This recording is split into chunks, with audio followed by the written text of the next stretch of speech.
Assalamualaikum warahmatullahi wabarakatuh. Selamat malam semua. Perkenalkan, nama saya Farhan Ubaidillah dari Prodi Manajemen dengan NIM 2892250198 dari Fakultas Ekonomi Bisnis Universitas Pancasakti Bekasi. Di sini saya akan memaparkan materi pada mata kuliah pengantar akuntansi dengan dosen pengampu Ibu Merintan Berliana Simbolon, SEAKCA MAK. Selanjutnya, materi yang akan saya bahas yang pertama yaitu pengertian akuntansi menurut para ahli, prinsip dasar, kegunaan dan manfaat daripada akuntansi. Yang kedua, perbedaan akuntansi perusahaan jasa dan akuntansi di perusahaan dagang. Yang ketiga yaitu siklus akuntansi. Yang pertama, pengertian akuntansi menurut para ahli, prinsip dasar, kegunaan dan manfaat daripada akuntansi. Akuntansi sendiri merupakan bahasa perusahaan karena melalui akuntansi, informasi perusahaan dikomunikasikan kepada pihak-pihak berkepentingan. Perubahan yang cepat dalam perekonomian menyebabkan semakin kompleksnya bahasa tersebut digunakan untuk mencatat, mengikhtisaran, melaporkan, dan mengimplementasikan data dasar ekonomi untuk kepentingan perorangan, pengusaha, pemerintah, dan penggunaan jasa informasi akuntansi lainnya. Menurut ahli yang pertama, pengertian akuntansi menurut American Institute of Public Accounting atau AICPA dalam Sofyan Savitri Harahap 2007-4 adalah akuntansi adalah proses mengidentifikasikan, mengukur, dan menyampaikan informasi ekonomi sebagai bahan informasi dalam hal mempertimbangkan berbagai alternatif dalam mengambil keputusan para pemakainya. Menurut ahli yang kedua, menurut Rudianto pada 2009-14 mendefinisikan akuntansi sebagai berikut. Aktivitas mengumpulkan, menganalisa, menyajikan dalam bentuk angka, mengklasifikasikan, mencatat, meringkas, melaporkan aktivitas atau transaksi dalam bentuk informasi keuangan. Menurut ahli yang ketiga yaitu K. Stich, James D. Stich, dan K. Fredskausen, akuntansi adalah suatu aktivitas jasa fungsinya untuk menyediakan informasi yang kuantitatif, terutama informasi keuangan tentang entitas ekonomi yang dimaksudkan untuk digunakan dalam proses pengambilan keputusan dalam pembuatan pilihan-pilihan yang beralasan di antara berbagai alternatif tindakan yang tersedia. Selanjutnya, prinsip dasar akuntansi. Prinsip dasar akuntansi adalah sifat yang mendasari akuntansi dan sebuah laporan keuangan. Prinsip dasar akuntansi dijabarkan dari tujuan laporan keuangan, postulat akuntansi, dan konsep teoretis akuntansi, serta menjadi dasar bagi pengembangan teknik atau prosedur akuntansi yang dipakai dalam menyusun laporan keuangan. Prinsip dasar akuntansi yang pertama yaitu prinsip biaya historis. Biaya historis seringkali disebut biaya perolehan. Yang kedua, prinsip pengakuan pendapat.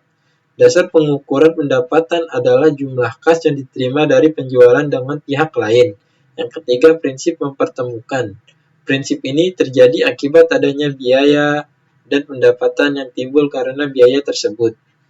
Yang keempat, prinsip konsistensi. Pencatatan metode dan prosedur dalam proses akuntansi harus dilakukan secara konsisten dan berkesinambungan dan mengikuti perubahan metode dari tahun ke tahun. Prinsip pengungkapan yang kelima yaitu prinsip pengungkapan penuh. Prinsip mengatur penyajian informasi yang lengkap dalam informasi akuntansi atau laporan keuangan. Prinsip yang keenam yaitu prinsip objektif. Prinsip ini mengacu pada keakuratan bukti-bukti transaksi yang mendukung dalam laporan keuangan. Manfaat dari akuntansi sebagai yang pertama yaitu sebagai informasi keuangan Yang kedua sebagai bahan evaluasi keuangan. Yang ketiga yaitu sebagai alat kontrol dan bukti keuangan. Yang keempat yaitu sebagai alat untuk mengelola keuangan. Perbedaan akuntansi perusahaan dagang dan perusahaan jasa pada materi kedua. Perbedaan akuntansi perusahaan dagang dan perusahaan jasa adalah pada persediaan dagang terdapat barang dagang, pada perusahaan jasa tidak memiliki persediaan. Pada perusahaan dagang pembelian ada, sedangkan pada perusahaan jasa dimasukkan dalam peralatan atau perlengkapan. Sedangkan harga pokok penjualan pada perusahaan dagang ada, sedangkan pada perusahaan jasa tidak ada. Yang terakhir, perbedaannya itu akuntansi biaya pada perusahaan dagang tidak ada, sedangkan pada perusahaan jasa pun tidak ada. Perbedaan akuntansi lainnya yaitu produk yang ditawarkan. Nah, produk yang ditawarkan pada perusahaan jasa ini seperti menawarkan layanan atau jasa kepada konsumen. Jadi tidak memiliki produk fisik, melainkan non-fisik yaitu berupa jasa atau layanan. Sedangkan pada perusahaan dagang adalah menawarkan produk dalam bentuk fisik dan berwujud. Kemudian perhitungan profit dan keuntungan. Pada perusahaan jasa mendapatkan keuntungan dari layanan atau jasa yang diberikan kepada konsumen. Sedangkan pada perusahaan dagang mendapatkan profit atau keuntungan dari selisih harga antara harga jual dengan harga beli dari produk yang berhasil dijual ke pelanggan. Perbedaan yang ketiga yaitu aktivitas utama. Pada aktivitas utama perusahaan jasa yaitu menjual jasa, sedangkan pada perusahaan dagang yaitu membeli barang, menyimpannya, kemudian menjualnya kembali ke konsumen. Jadi tanpa melakukan proses produksi. Yaitu selanjutnya perbedaan akuntansi pada persediaan stok. Pada perusahaan jasa tidak mempunyai stok produk, sedangkan pada perusahaan dagang menjual barang sehingga memerlukan stok barang. Selanjutnya kepemilikan barang. Pada perusahaan jasa tidak ada pemilikan barang, sedangkan pada perusahaan dagang menawarkan produk dalam bentuk fisik sehingga ada kepemilikan barang. Perbedaan akuntansi pada proses produksi dan konsumsi. Pada perusahaan jasa ini tidak mempunyai produk fisik, maka tidak dapat menyimpan sebelum didistribusikan atau dikonsumsi. Sedangkan pada perusahaan dagang berlaku sebaliknya, yang dimana memiliki produk fisik sehingga bisa menyimpan sebelum didistribusikan ke konsumen. Selanjutnya yaitu perbedaan pada harga pokok penjualan atau HPP. Pada perusahaan jasa tidak mempunyai harga pokok penjualan, sedangkan pada perusahaan dagang mempunyai HPP yang dimana sangat berguna untuk menghitung laba yang akan perusahaan dapatkan. Selanjutnya yaitu pada retur. Dalam perusahaan jasa yang sudah dibeli tidak dapat dikembalikan atau diretur, sedangkan pada perusahaan dagang, barang yang sudah beli bisa diretur atau dikembalikan. Selanjutnya pada kualitas jasa atau barang. Pada perusahaan jasa,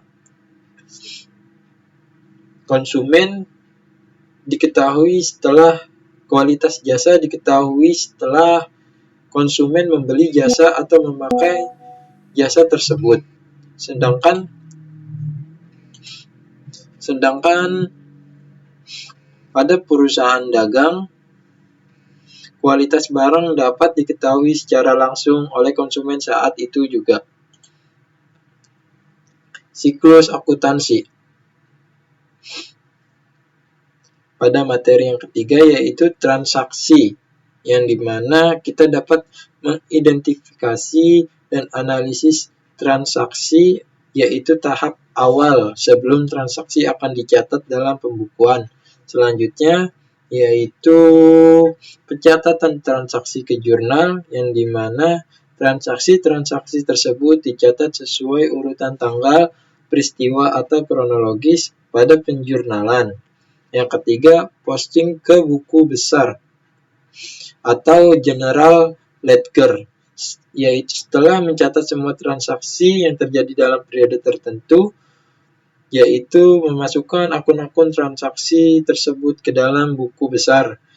Ya, buku besar itu adalah gabungan seluruh transaksi yang dikumpulkan dan dikategorikan berdasarkan jenis akunnya.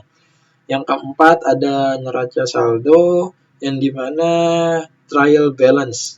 Setelah semua akun berhasil dimasukkan ke dalam buku besar, maka kita dapat melihat saldo akhir dari akun tersebut. Kemudian neraca saldo disusun berdasarkan persamaan akuntansi, yang dimana aset atau harta sama dengan utang plus modal. Yang kelima yaitu jurnal penyesuaian. Sebelum membuat laporan keuangan, kita terlebih dahulu memeriksa apakah informasi terbaru atau kesalahan dalam pencatatan jurnal. Kemudian kita dapat dikoreksi dengan membuat jurnal penyesuaian. Yang keenam yaitu neraca saldo setelah penyesuaian. Neraca saldo setelah penyesuaian adalah neraca saldo yang akun-akunnya diambil dari buku besar yang diposting setelah jurnal penyesuaian. Yang ketujuh yaitu penyusunan laporan keuangan, yang dimana terdapat laporan laba rugi, laporan posisi keuangan atau balance sheet. Yang ketiga, laporan perubahan modal. Yang keempat yaitu laporan arus kas. Yang kedelapan, penyusunan jurnal penutup. Yang dimana jurnal penutup dalam hal ini jurnal yang dibuat untuk menutup akun nominal. Sedangkan akun nominal adalah akun-akun yang berada pada laporan laba rugi.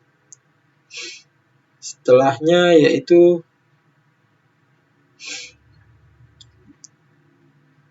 ya, mungkin itu saja yang bisa saya sampaikan pada siklus akuntansi. Selanjutnya kita akan membuat contoh jurnal laporan perubahan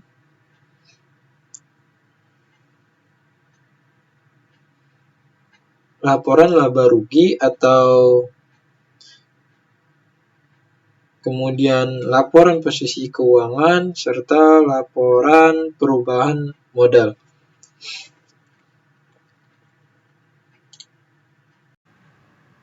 Baik, kita lanjut.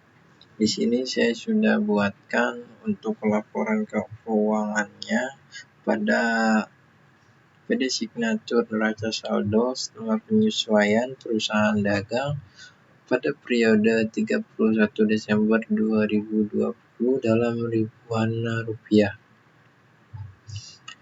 Yang ditanya yaitu yang pertama laporan laba rugi atau income statement, kedua laporan perubahan modal, yang ketiga laporan neraca. Nah, selanjutnya di sini saya sudah buatkan laporan income statement pada perusahaan dagang PD signatur periode 31 Desember 2020.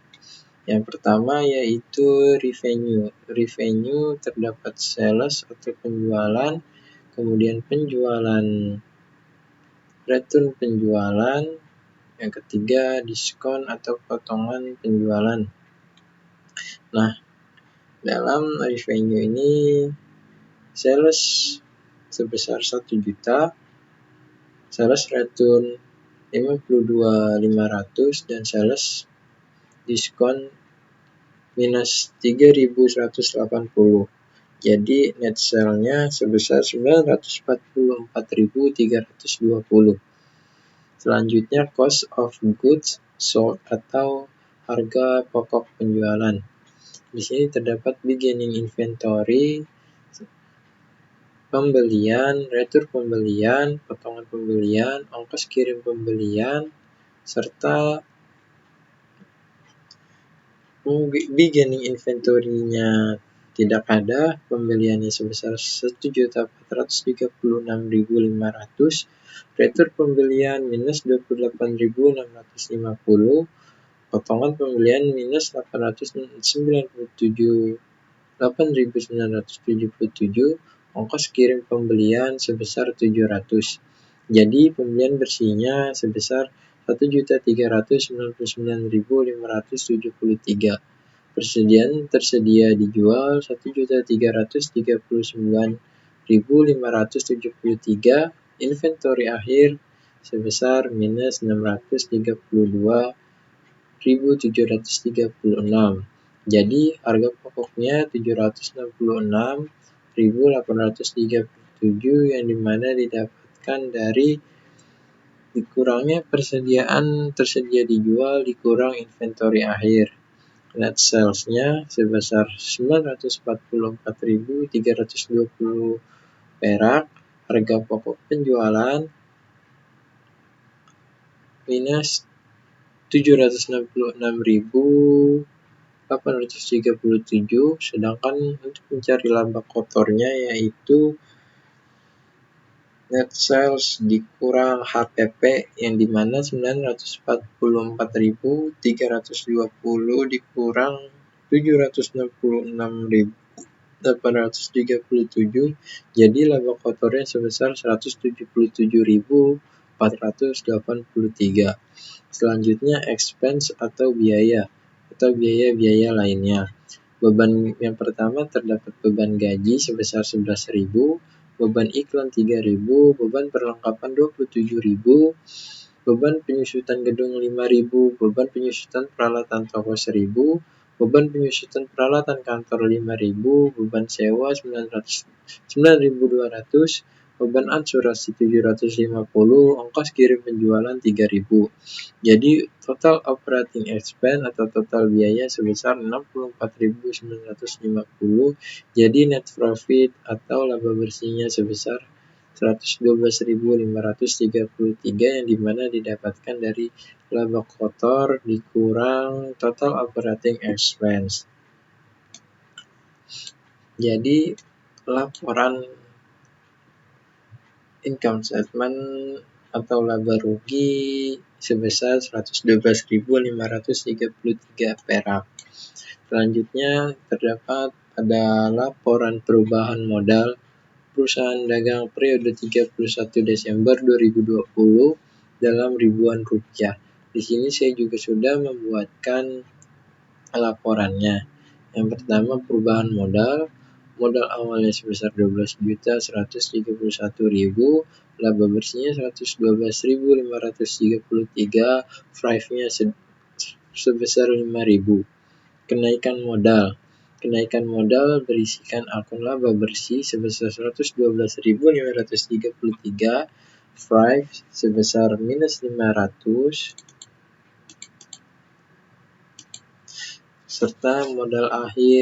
serta kenaikan modal didapatkan dari laba bersih dikurang Thrive, yaitu 107.533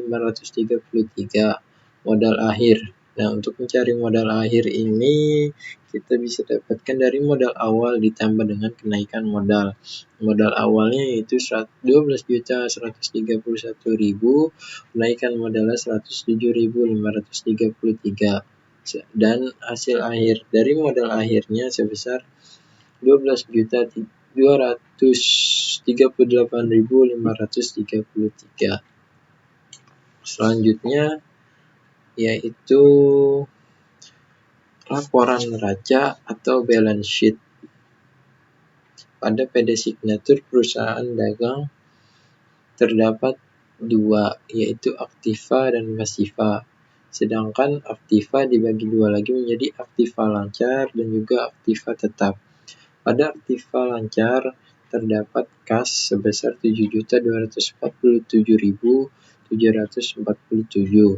Piutang usahanya tidak ada, persediaannya 632.736,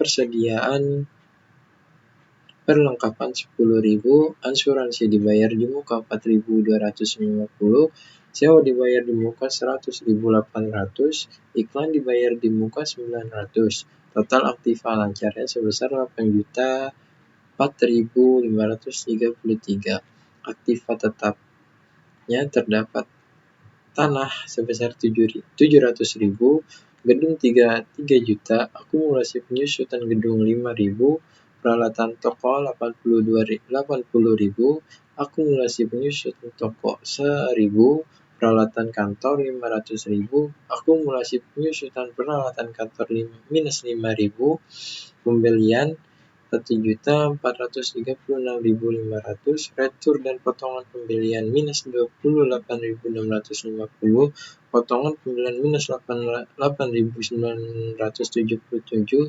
ongkos kirim pembelian 700. Jadi total aktiva tetapnya yaitu 5.668.573. Jadi total keseluruhan dari aktiva yaitu 13.673.106 perak. Selanjutnya pada pasifa. Pasifa lancar terdapat utang usaha sebesar minus 35.000, utang gajinya tidak ada, modal tarjo sebesar minus 12.131.000, Prive tarjo sebesar 5.000, aktisar laba rugi sebesar minus 632.736, beban gaji atau expense sebesar 11.000, beban iklan 3.000, beban perlengkapan 27.000, beban penyusutan gedung 5.000, beban penyusutan peralatan toko 1.000, beban penyusutan peralatan kantor 5.000, beban sewa 9.200, beban asuransi 7,5, 750, penjualan minus 1 juta, retur dan potongan penjualan 52.500, potongan penjualan 3.180, ongkos kirim penjualan 3.000. Jadi total keseluruhan pasifa yaitu minus 13.673.106 perak. Jadi pada aktiva dan pasifa ini harus balance total dari keseluruhan akun dan transaksi. Nah, di sini total aktivanya 13.673.106 dan total pasifanya sama. Jadi pada laporan ini balance atau seimbang antara pengeluaran dan pemasukan. Sekian mungkin dari saya dalam penyampaian laporan dan materi pengantar akuntansi kali ini. Kurang lebihnya mohon maaf apabila dalam penyampaian terdapat kata yang salah atau kurang. Wabillahi taufiq wal hidayah. Wassalamualaikum warahmatullahi wabarakatuh.